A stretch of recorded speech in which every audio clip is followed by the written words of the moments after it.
So our best bet of stopping doing something that we feel like we do too much, but it's hard to stop. Anything you're kind of addicted to, so to speak. Well, here it is. There's a couple steps in it, but this is what I gathered so far. First is, this might sound uncomfortable, but learning to do nothing. And I'm not talking about like when you sit in your bed, just scrolling or whatever. Not that type of nothing. I mean like actually sit and do nothing.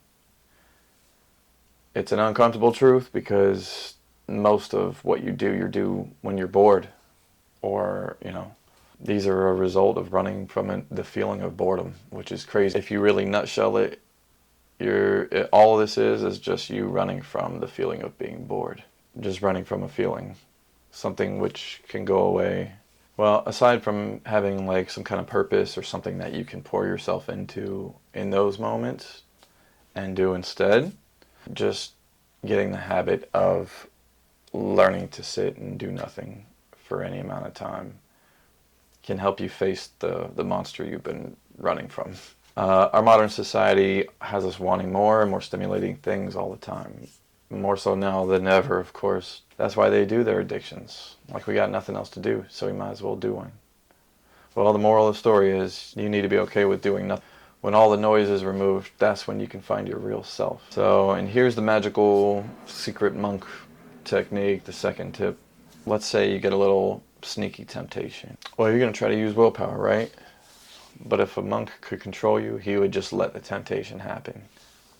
But isn't that the worst possible thing you could do, you might ask?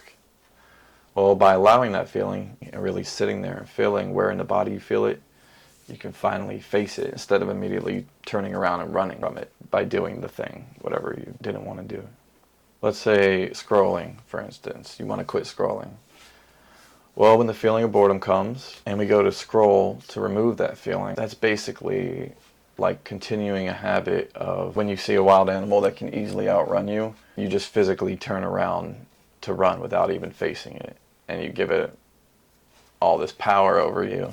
Well, over the years, you've accidentally developed this habit of running from uncomfortability, the wild animal of uncomfortability. And it's caused you to slowly and surely live a life you didn't want to live and do all these things you didn't really want to do. So this approach is like taking your childhood self and showing him or her to slowly handle things more and more as they come up instead of just deciding to run. So let's be honest, your parent or you after a certain point, they ideally would have noticed and they would have helped you develop the habit early on and wouldn't have let it get this far to begin with. But we can at least see it for what it is now and help ourselves out.